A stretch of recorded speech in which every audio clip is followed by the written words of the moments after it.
అసలు పాకిస్తాన్ ప్లేయర్స్ మన ఐపీఎల్ ఎందుకు ఆడలేరు? దాని గురించి అడుగుతున్నావేంటి? వద్దమ్మా. అలాగే వేరే కంట్రీ ప్లేయర్స్ మన ఐపీఎల్ ఆడితే మన ఇండియన్ ప్లేయర్స్ మాత్రం వేరే దేశాల ప్రీమియర్ లీగ్స్ ఆడరు ఎందుకు?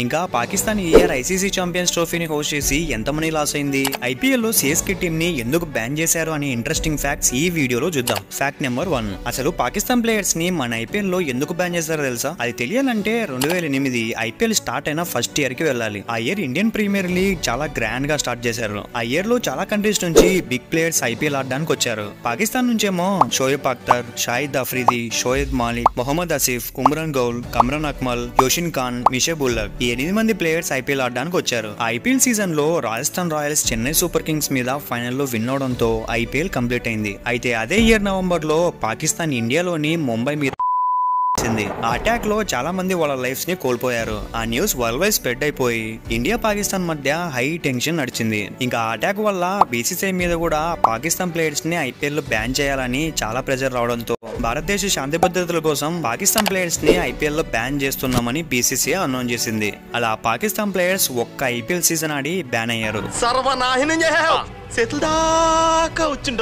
Next fact number 2, Pakistan 2025 ICC champions ట్రోఫీని అప్రాక్స్ గా 870 కోట్లు పెట్టి హోస్ట్ చేసింది. అయితే టోర్నమెంట్ ఫైనల్ కు వచ్చేసరికి పాకిస్తాన్ కు వచ్చిన లాభం కేవలం 130 కోట్లు మాత్రమే. అంటే 870 కోట్లు ఖర్చు పెడితే 740 కోట్లు లాస్ అయ్యి 140 కోట్లు మాత్రమే ప్రాఫిట్ వచ్చింది. అంత లాస్ ఎలా వచ్చిందంటే వీళ్ళు ఏకంగా 500 కోట్లు ఖర్చు పెట్టి పాకిస్తాన్ లోని Karachi national stadium, Gaddafi Lahore stadium, Rawalpindi stadium అనే 3 స్టేడియంస్ ని రినోవేట్ చేశారు. దానివల్ల ఇన్కమ్ కూడా వస్తుంది అని ఆశపడ్డారు. అయితే వీళ్ళు ఊహించని విధంగా ఇండియా పాకిస్తాన్ లోకి రామని చెప్పడంతో ఇండియా మ్యాచెస్ అన్ని దుబాయ్ దేశంలో జరగడం, పాకిస్తాన్ నాకౌట్ స్టేజ్ లోనే అవుట్ అయిపోవడం, ప్లేయర్స్ కి సెక్యూరిటీ ప్రొటెక్షన్స్ అని ఎక్కువ డబ్బులు ఖర్చు పెట్టడం వల్ల మేజర్ డ్యామేజ్ జరిగి చాలా డబ్బులు లాస్ అయింది. ఇంకా పాకిస్తాన్ కి వేరే దేశాల నుండి ఆడియన్స్, ఫారినర్స్ రాక, టికెట్స్ అమ్ముడు పోక, అడ్వర్టైజ్మెంట్, స్పాన్సర్షిప్, టెలికాస్ట్ రైట్స్ ని కూడా చాలా తక్కువ రేట్స్ కి సేల్ చేయాల్సి వచ్చింది. ఇంక ఇది ఇలా ఉంటే ఇండియా సెమీస్ గెలిచి ఫైనల్ కి రావడంతో ఫైనల్ మ్యాచ్ ని దుబాయ్ లోనే హోస్ట్ చేశారు. దాంతో ICC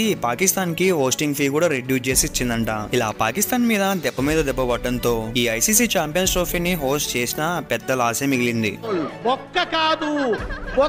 next fact number 3, IPL లో Pat Cummins, Kane Williamson, David Warner, AB de Villiers లాంటి చాలా మంది అదర్ కంట్రీ ప్లేయర్స్ మన ఇండియన్ ఐపీఎల్ లో ఆడతారు. అయితే మన ఇండియన్ ప్లేయర్స్ మాత్రం Caribbean league, Big Bash league లాంటి ప్రీమియర్ లీగ్స్ ఉన్న ఆ కంట్రీ ప్రీమియర్ లీగ్స్ ఆడరు. ఎందుకో తెలుసా? దానికి కారణం మన ప్లేయర్స్ క్రేజ్. ఐపీఎల్ లీగే వరల్డ్ వైడ్ లోనే అన్ని లీగ్స్ లో టాప్ లీగ్. బీసీసీఐ పెట్టిన రూల్ ప్రకారం అదర్ కంట్రీ ప్లేయర్స్ మన ఐపీఎల్ ఆడొచ్చు కానీ మన ఇండియన్ ప్లేయర్స్ వేరే లీగ్స్ ఆడకూడదు. ఎందుకంటే అలా ఆడితే ఐపీఎల్ బ్రాండ్ వాల్యూ పడిపోతుంది. వేరే లీగ్ కి క్రేజ్ పెరిగి ఐపీఎల్ ఆడియన్స్ తగ్గిపోతారు. దానివల్ల స్పాన్సర్షిప్, అడ్వర్టైజ్మెంట్ డిమాండ్ పడిపోయి రెవెన్యూ కూడా తగ్గిపోతుంది. అంతేగాక వేరే కంట్రీస్ లో లీగ్స్ ఆడుతూ ICC matches, series, IPL matches cover చేయాలంటే ప్లేయర్స్ కి చాలా కష్టం, చాలా స్ట్రెస్ కి కూడా గురవుతారు. సో ఇలాంటి కారణాల వల్లే బీసీసీఐ పర్మిషన్ లేకుండా ఏ ప్లేయర్ అయినా వేరే కంట్రీ లీగ్స్ లో ఆడితే బీసీసీఐ ఆ ప్లేయర్ ని బీసీసీఐ క్రికెట్ నుంచి బ్యాన్ చేస్తుంది. ఒక ఐసీసీ టోర్నమెంట్స్ తప్ప మిగతా మ్యాచెస్ ఆడటానికి బీసీసీఐ పర్మిషన్ తప్పకుండా ఉండాలి. అయితే రిటైర్ అయిన ప్లేయర్స్ లైక్ సచిన్ టెండూల్కర్, సౌరవ్ గంగూలీ, వివిఎస్ లక్ష్మణ్ లాంటి ప్లేయర్స్ వేరే కంట్రీ లీగ్స్ ఆడొచ్చు,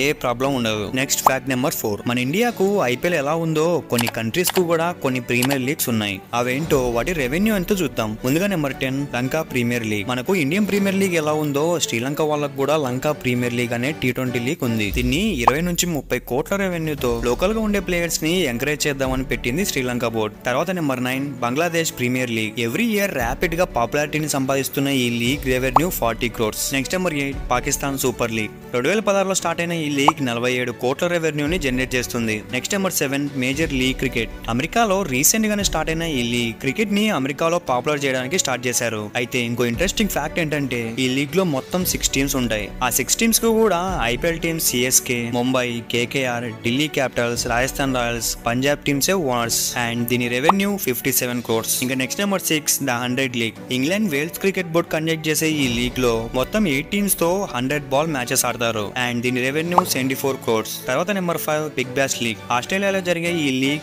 8 టీమ్స్ తో 82 కోట్ల రెవెన్యూని జనరేట్ చేస్తుంది. ఇంకా next number 4, south Africa T20 league. మొత్తం 6 టీమ్స్ ఉన్న ఈ లీగ్ ని మన ఐపీఎల్ టీమ్ ఓనర్సే ఓన్ చేసుకుని నడిపిస్తున్నారు. అండ్ దీని రెవెన్యూ వచ్చేసి 103 crores. ఇంకా next number 3, international T20 league. Dubai లో జరిగే ఈ లీగ్ లో 6 టీమ్స్ ఉంటాయి. 2023లో స్టార్ట్ అయిన ఈ లీగ్ 123 కోట్ల రెవెన్యూని జనరేట్ చేస్తుంది. ఉంది. ఇంకా next number 2 Caribbean Premier League. దీని గురించి చెప్పే ముందు మీకు ఒక విషయం చెప్పాలి. ఇన్నాళ్ళు కొంతమంది వెస్టిండీస్ అనేది ఒక దేశం అని అనుకుంటుంటారు. అయితే మన భూమి మీద వెస్టిండీస్ అనే కంట్రీనే లేదు. ఒక 13 major countries like Jamaica, Cuba, Grenada లాంటి ఐలాండ్ కంట్రీస్ వెస్టిండీస్ టెరిటరీగా ఏర్పడ్డాయి. ఇప్పుడు ఆ కంట్రీసే కెరీబియన్ ప్రీమియర్ లీగ్ ని ఆడుతున్నాయి. అండ్ మన యూనివర్సల్ బాస్ అని పిలిచే క్రిస్ గేల్ కూడా జమైకా అని పిలిచే కెరీబియన్ ఐలాండ్ దేశమే. ఇంకా ఈ కెరీబియన్ ప్రీమియర్ లీగ్ రెవెన్యూ విషయానికి వస్తే 1100 కోట్ల రెవెన్యూ జనరేట్ చేస్తుంది. ఇంకా ఫైనల్ వాళ్ళలోనే టాప్ మోస్ట్ నెంబర్ 1 లీగ్ మన ఇండియన్ ప్రీమియర్ లీగ్. 2008లో స్టార్ట్ అయిన సిఎస్కే, ఆర్సీబీ, ముంబై, ఎస్ఆర్హెచ్ లాంటి 10 టీమ్స్ తో ఇండియన్ ఆడియన్స్ కాక గ్లోబల్ గా కూడా చాలా మంది ఆడియన్స్ ఉన్నారు ఈ లీగ్ కు. ఇంకా 9000 కోట్ల రెవెన్యూ గ్రోత్ తో అన్ని ప్రీమియర్ లీగ్స్ కంటే ఈ లీగే టాప్ ప్లేస్ లో ఉంది. Next fact number 5. అసలు ఐపీఎల్ కు డబ్బులు ఎలా వస్తుందో తెలుసా? ఐపీఎల్ ని కండక్ట్ చేసేది బీసీసీఐ. ఈ బీసీసీఐ కు చాలా రకాల నుంచి మనీ వస్తుంది. దాంట్లో మెయిన్ గా broadcasting right. Star sports IPL ని టెలికాస్ట్ చేయడానికి 16,347 కోట్లు బీసీసీఐ కి పే చేసి ఐపీఎల్ రైట్స్ ని 2018 నుంచి 2022 వరకు కొనేసింది. ఇంకా డిజిటల్ రైట్స్ ని హాట్స్టార్ కు 1143 కోట్లకు 5 years అగ్రిమెంట్ గా సెల్ చేసింది. దాని తర్వాత టైటిల్ స్పాన్సర్షిప్. వివో కంపెనీ 440 కోట్లు పే చేసి 2016 నుంచి 2020 వరకు ఐపీఎల్ టైటిల్ స్పాన్సర్ గా ఉంటే, టాటా కంపెనీ ఏమో 2500 కోట్లు పే చేసి ఇయర్ 2024 నుంచి 2028 వరకు టైటిల్ స్పాన్సర్ గా ఉంది. అలానే కో స్పాన్సర్షిప్ గా Pepsi, Tata Motors, CEAT tyres లాంటి కంపెనీస్ ఉన్నాయి. ఇంకా తర్వాత అడ్వర్టైజ్మెంట్స్, స్టేడియంస్ లో 4 లైన్స్ మీద, స్కోర్ బోర్డ్స్ మీద, బిల్ బోర్డ్స్ లో ఇలా చాలా రకాలుగా బ్రాండ్ ని అడ్వర్టైజ్ చేసి ఈ రకంగాను బీసీసీఐ ఐపీఎల్ నుంచి మనీ సంపాదిస్తుంది.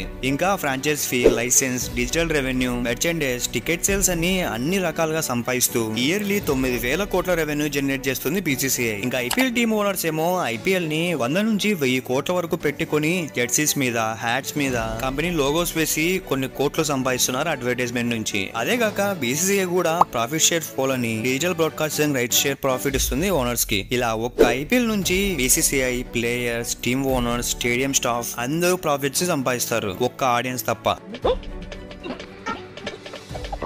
Next fact number 6. అసలు బీసీసీఐ ఎందుకని సిఎస్కే టీమ్ ని బ్యాన్ చేసిందో తెలుసా? ఇది తెలియాలంటే ముందుగా అసలు క్రికెట్ లో మ్యాచ్ ఫిక్సింగ్ ఎందుకు చేస్తారో తెలియాలి. Match fixing or spot fixing అనేది మెయిన్ గా బుకీస్ కోసం చేస్తారు. ఈ బుకీస్ ఓవర్ అంటే బెట్టింగ్ దందాన్ని నడుపుతూ బెట్టింగ్ మనీని మెయింటైన్ చేసేవాళ్ళు. ఎగ్జాంపుల్ కి ఒక ప్లేయర్ కి కొంత అమౌంట్ ఇచ్చి ఆ ప్లేయర్ ని కొని ఒక ఓవర్ లో 20 రన్స్ కొట్టించమని స్పాట్ ఫిక్సింగ్ చేస్తారు. ఇంకా ప్లేయర్ దానికి ఒప్పుకున్నాక తను వేయాల్సిన ఓవర్ వస్తే ఏదో రకంగా ఎక్సర్సైజ్ చేస్తూ గానీ బ్యాంక్ లో టవల్ పెట్టుకోవడం, తను వేసుకున్న చైన్ 2 సార్లు కదిలిస్తూ బుకీస్ కి ఆ ఓవర్ లో 20 రన్స్ కొట్టించబోతున్నా అని సిగ్నల్ ఇస్తాడు. ఇక వెంటనే ఆ ఓవర్ లో 20 రన్స్ వస్తాయని గమనించిన బుకీస్ కొన్ని 100 కోట్ల వరకు ఆ ఓవర్ మీద 20 రన్స్ వస్తాయని బెట్టింగ్ వేస్తారు. ఇంకా బుకీస్ అనుకున్నట్టుగానే ఆ ప్లేయర్ 20 రన్స్ కొట్టిస్తే బుకీస్ కి 100 కోట్ల లాభం. అలా ఆ ప్లేయర్స్ ని కొని బెట్ వేసి కొన్ని కోట్లు సంపాదిస్తుంటారు బుకీస్. సేమ్ ఇదే సిచ్యువేషన్ 2013 రాజస్థాన్ రాయల్స్ టీమ్ లో ఉన్న శ్రీశాంత్, అజిత్ చండీలా, అల్కీ చావన్ ప్లేయర్స్ కి కూడా జరిగింది. కానీ ఇందులో ప్లేయర్స్ కి తెలియంది ఏంటంటే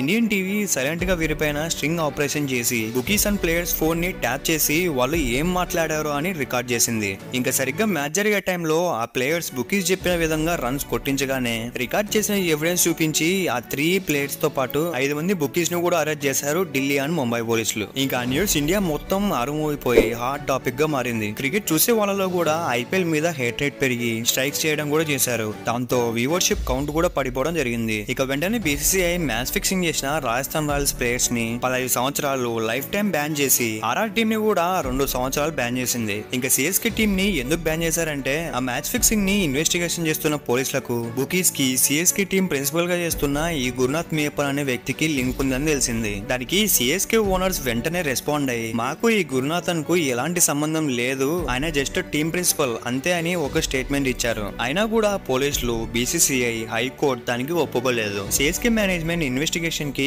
సరిగ్గా సహకరించకపోవడంతో గురునాథ్ ఈ మ్యాచ్ ఫిక్సింగ్ లో ఇన్వాల్వ్ అయ్యాడని తేలడం వల్ల ఆర్ఆర్ టీమ్ తో పాటు సిఎస్కే టీమ్ ను కూడా ఐపీఎల్ నుండి బ్యాన్ చేసింది బీసీసీఐ. ఇలా కొంతమంది చేసిన మ్యాచ్ ఫిక్సింగ్ కి 2 టీమ్స్ 2 years బ్యాన్ అవ్వాల్సి వచ్చింది. ఈ ఇన్సిడెంట్ పైన ధోని మాట్లాడుతూ డబ్బులకి ప్లేయర్స్ అమ్ముడుపోయి మ్యాచ్ ఫిక్సింగ్ చేయడం క్రైమ్ చేయడంతో సమానం అని చెప్పాడు. అలా గుండెలు పగిలే 2 years బ్యాన్ తర్వాత ఈ టీమ్స్ అన్బ్యాన్ అయ్యాయి. ఇంకా 2 years తర్వాత అన్బ్యాన్ అయిన సిఎస్కే రీఎంట్రీ అయిన 2018 ఐపీఎల్ లో ఎస్ఆర్హెచ్ మీద ఫైనల్ గెలిచి ఆ ఇయర్ IPL కప్ కొట్టింది.